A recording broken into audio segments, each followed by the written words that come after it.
बाबा साहब डॉक्टर भीमराव अंबेडकर के नेतृत्व में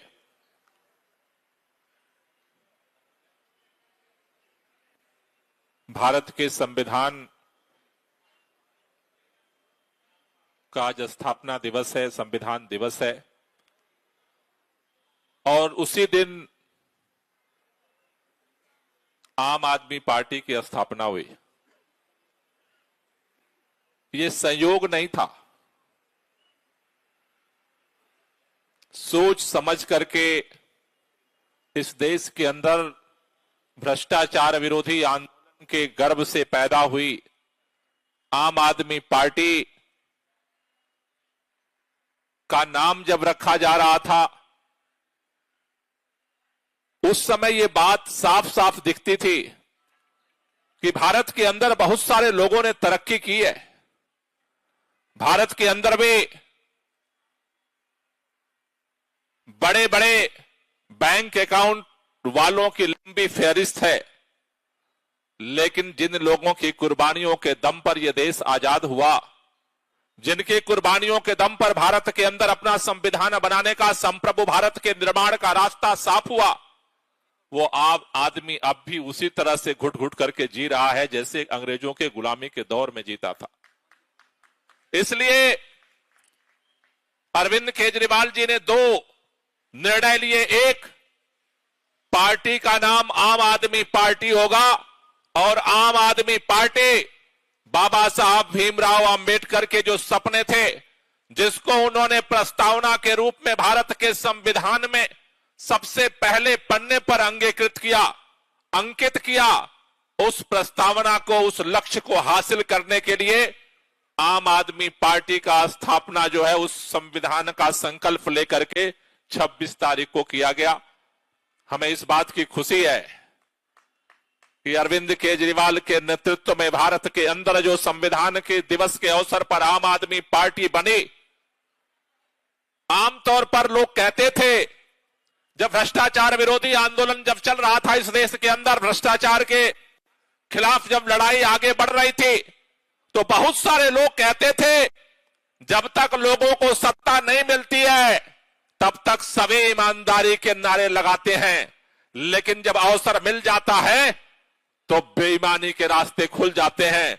मैं पूरे देश के कार्यकर्ताओं को और देश के निर्माताओं को, देश के स्थापना करने वाले आम आदमी पार्टी के सभी वॉलंटियर को बधाई देना चाहता हूं।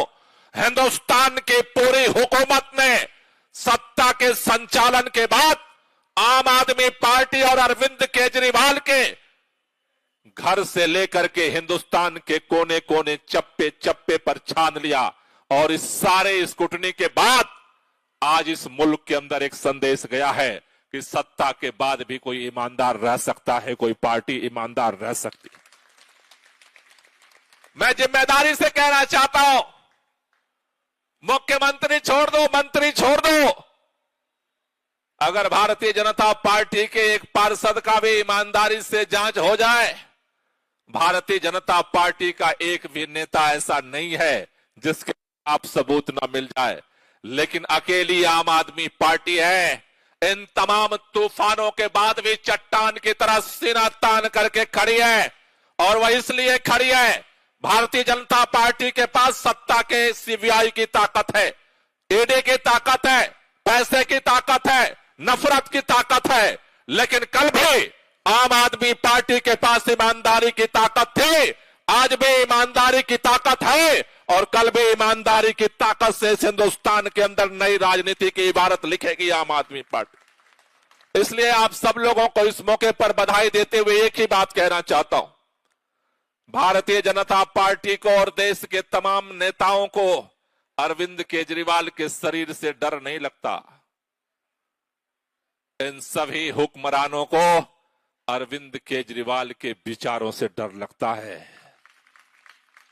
क्योंकि इस शख्स ने इस देश की राजनीति, जब लोगों ने मान लिया था राजनीति में कुछ नहीं हो सकता है, इस देश के अंदर, दिल्ली के अंदर से उम्मीद की एक किरण जलाई है। चारों तरफ तूफानों के बीच में पहला तो यही संकट था कि किरण जलेगी कैसे, दिया जलेगा कैसे उम्मीद का। लेकिन जलने के बाद सबसे बड़ी चुनौती थी कि इस जलते दिए को कैसे बुझाया जाए। लेकिन अरविंद केजरीवाल ने उम्मीद की दिया जलाई भी, उम्मीद का दिया बचाया भी। और आप सबसे मैं यही बात कहना चाहता हूं, आज स्थापना दिवस के अवसर पर पूरा देश एक ही चाहत रखता है कि दिल्ली के अंदर जो राजनीति में नई उम्मीद का दिया जला है, ये पूरे मुल्क को रोशन करे। लेकिन कुछ लोगों की जिद है कि ये दिया दिल्ली में बुझ जाए। आगामी चुनाव इस बात का संकेत देने वाला है कि ये दिया न बुझने वाला है न रुकने वाला है। देश की राजधानी से शुरू हुआ है तो देश के कोने कोने में जाने वाला है।